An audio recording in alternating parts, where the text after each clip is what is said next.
Hey, it's Genuine Nard, and I am back with probably the most important hair care video you will ever watch.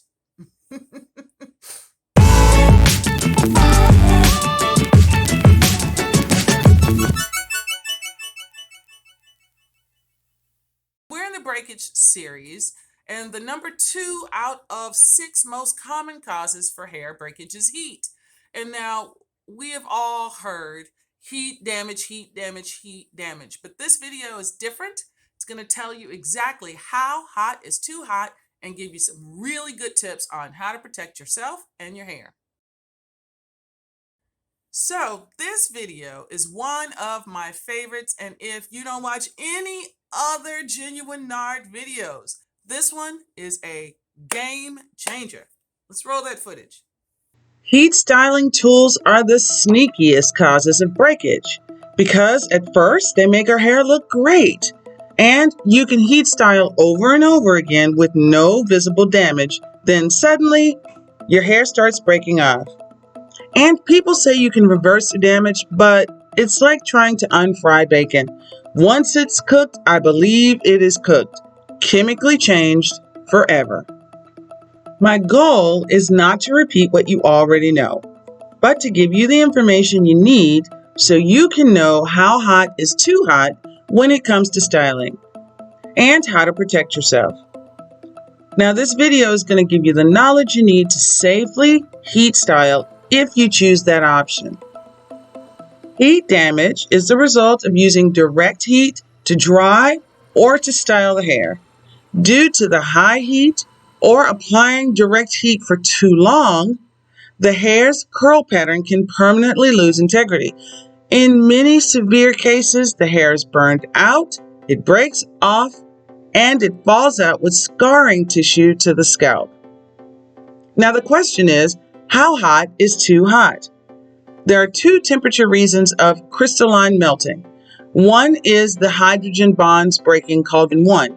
That is between 176 degrees to 271 degrees Fahrenheit. Now, once you get into region 2, which is 271 to 336 degrees Fahrenheit, your hair cuticle starts to melt. And your hair burns at the same temperature as paper, 451 degrees Fahrenheit. So how hot does your blow dryer get? The average blow dryer gets between 165 to 175 degrees Fahrenheit. So some can get into melting stage 1, which breaks hydrogen bonds. These are weaker bonds and easier to repair, but it is still damage. I had a ceramic ionic tourmaline hair dryer that I loved, and I used it for about 2 years until I broke it. Now, what does all of that mean? Ceramic is basically a clay composite material. In the case of a ceramic hair dryer, the clay is used in the body of the dryer, in the heating element, or as a coating on its internal parts. It creates an infrared heat that penetrates the hair shaft, preventing the hair's natural moisture and luster to be lost. Ionic hair dryers shoot negative ions. Water ions are positively charged. Now, all that science means that ionic hair dryers are much more effective at bursting up and scattering water droplets off of your hair shaft. Now, this prevents them from soaking in, causing hygro fatigue, and they speed up the drying time. Now, tourmaline is the most interesting of these 3 to me because it's a beautiful gemstone, and it's also a coating in hair dryers. It emits infrared heat and negative ions, making the heat much gentler on the hair during the styling process. It also enables the hair to endure much higher levels of heat without creating damage. Now, when I'm looking for a styling tool, I wanted to have at least one of these, preferably all 3. My new blow dryer brush gets a maximum temperature in the range of 165 to 175 degrees Fahrenheit. Now, I know this because I Googled it before I bought it. And it's an ionic dryer, so it has a faster dryer time with less damage. Still, 175 degrees Fahrenheit is very close to melting stage 1, so I air dry my hair first and I use a heat protectant. I also blow dry on the medium setting. Now, how about other heat styling tools? Most flat irons and curling irons get up to 450 degrees. Remember, hair burns at 451 degrees. Now, a few really good ones have digital temperature gauges, so you're not guessing how hot is too hot, you can see it. And pressing combs get much, much hotter. I saw one that got over 500 degrees Fahrenheit. That's way too hot for healthy hair. Now that we talked about how hot is too hot, how can we protect our precious locks? We're going to use the firefighter principle of overprotect and underexpose. Here are a few tips that I use. Number 1 tip, don't use any heat tools without some type of heat protectant. Now, what is a good heat protectant? It's a coating that will transfer heat slowly. It has a high smoke point and it will seal the cuticle, reducing moisture loss. Historically, some naturals only use oil to heat protect their hair, but not all oils are really good at this. So let's use an oil smoke point to pick which ones can take the heat. What is a smoke point? It's the oil's resistance to heat. It's specifically the temperature at which the oil will stop glistening and start to burn. When an oil is heated past its smoke point, it generates toxic fumes and free radicals, which are really harmful to your body. When the smoke point is reached, you'll start to smell and see from the smoke that the oil is breaking down. Now, what happens after the smoke point? Often the flash point, or the lowest temperature at which a liquid can give off vapor to ignite. Now, the goal in hair care is to stay as far away from either of these points as possible. So here are the smoke points of some oils that are used to protect your hair. Remember that melting stage 1 of the hair's cuticle is between 176 to 271 degrees Fahrenheit. That's a little hotter than a really hot blow dryer. So the oils in yellow should protect you. The red oils might hold you even with higher heat tools like flat irons or curling irons. But if your oil begins to smoke, it's most likely no longer working. I admit that I use store-bought heat protectants. Actually, I use 2. Why? Because these have been researched, studied, and proven to work. A 1998 study looked at the effects of acrylate copolymers, quaternarium 70, and hydrolyzed wheat program on heat damage from a curling iron. They found that all 3 resulted in 10 to 20% less damage. And a 1% solution of all 3 were used in the study, so they work even in low concentrations. Many other ingredients can have the same effect. Silicones, in particular, have low thermal conductivity, which means that they are coating the hair fibers and transferring the heat slowly. Silicone also seals the hair's cuticle to reduce moisture loss, which helps protect your hair from heat damage. And yes, it is true that silicones, especially the ones that are not water soluble, are not great for my natural hair. But I only use them as heat protectants because heat damage is much worse. Next, blow dry your hair when it is damp, not dripping wet. Have you ever heard of bubble hair? I had never heard of this, but as the name suggests, it really means bubbles of air forming in the hair's cortex. Now, this happens when wet hair is in contact with a heating tool that causes the water to reach its boiling point of 212 degrees Fahrenheit. The bubbles can be felt as bumps, like pimples on the hair, and it usually ends up making your hair weaker and brittle. To avoid this, let your hair air dry for a time until it is damp, not wet. And don't use a flat iron on wet hair. If your hair is damp, use a steamer instead. Lastly, limit your contact. If you're flat ironing, one pass and move on, whether it's super straight or not. And the best way to limit your contact is to avoid heat styling tools on your hair as a general rule. This is going to mean you have to love your texture.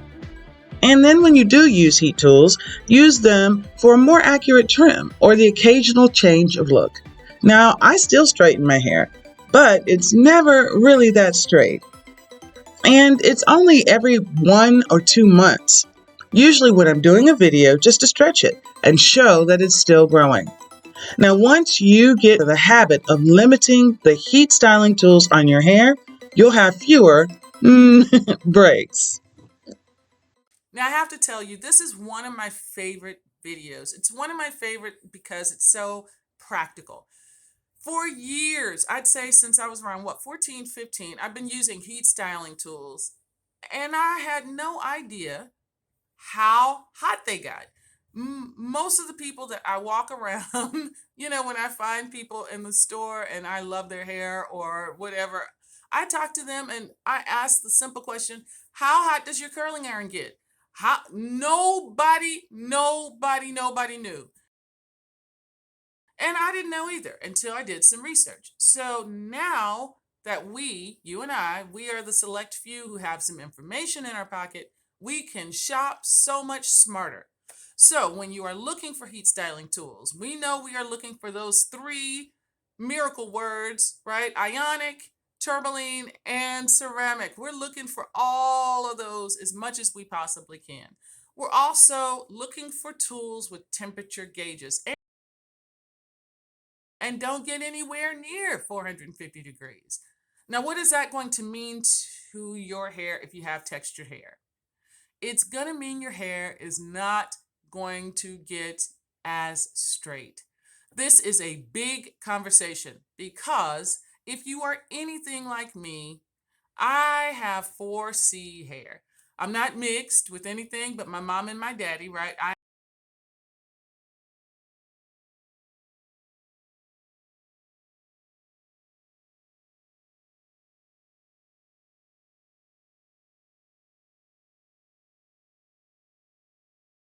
have 100% African ancestry hair. And I had been taught so long that that texture was bad that I was trying to straighten it so that it looked like everybody else's. And it's not an overnight thing, it's a journey. We are on a growth journey. And as you start to embrace and learn to love your hair in its natural texture, you're going to see it thrive. So lay off the heat as much as you can. Try 30 days with no heat. Now, I know I'm saying that in this video, and my hair is blow dried for a purpose. I do blow dry my hair every now and then for videos. I will straighten my hair every now and then, couple of times a year when I am giving my hair a trim. I will blow dry my hair for two reasons. And I blow dry on medium for two reasons. One, to stretch my hair, because when I stretch my hair, my oils will also go further. And then number two reason is practical. It is cold. And when it's cold outside, I don't want to go out in the weather with wet hair. That's just asking too much. So those are the only two reasons I will use a blow dryer. Now, here's honesty time, right? 90% of the time, my hair is in a protective style. I'm going to say the only time my hair is down, my family's like, oh, you must be doing a video because my hair is blown out. Even if I blow my hair out, I will blow it out and then I'll put it in a protective style because I don't want to touch my hair every day. So if you choose to blow dry your hair or heat style your hair, make that decision based on information, not just based on societal pressure. Okay. If you like this video, if you learned anything new in this video, please click the subscribe box that is scrolling by on the bottom of the screen there, because these videos build on each other, especially this series about breakage. It is the 6 most common causes of breakage. And the first one was like, no way. The second one is like, is that right? And as you keep going, you will find that it's more than one thing that you might be doing that is undermining your hair growth goals. And so sometimes we'll be stuck in neutral going, why isn't our hair growing? It could be simple things that we could do. And once we make those changes, we will see the results. So click like If you like this kind of content, if you've already subscribed to the tribe, thank you so very much. I hope you see that I am a part of your support system. I consider you a part of mine. I'm giving you the best information that I know at the time, and then as I learn better, I'm going to share it with you. And let me know who you are in the comments. I'm letting you know who I am in these videos. Good, bad, or whatever, it's 100% real. And I thank you so very much for sharing a little of your time with me. I am wishing you 100% success. Have a great rest of your day. Adios, adios, adios, adios. Hey, I hope you enjoyed this one. Tell me how it turned out for you in the comments. Click like, subscribe and ring that bell for all the videos in this playlist, or just view these next two. And thank you again for watching. Alright, that's it.